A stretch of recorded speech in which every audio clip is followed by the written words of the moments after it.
جایی بودی و هوای اطرافت یهویی تند شد و کسی دچار سوزش چشم و سرفه شد، این کارا رو بلد باش.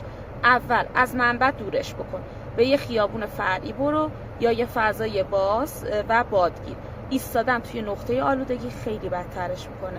چشم‌ها و صورت رو فقط با آب تمیز بشور، فشار نده، نه مالش، نه با دست، نه با دستمال خشک، فقط با آب تمیز مثل آب معدنی یا حتی آب بطری شده که از خونه بردی. لباس آلوده رو باز کن یا جدا کن، شال، کاپشن بسته، یقه تنگ، نفس راحت تر. تنفسش رو آروم کن، نفس‌های کم عمق و پیوسته بکشه. وحشت باعث تنگی نفس بیشتر میشه.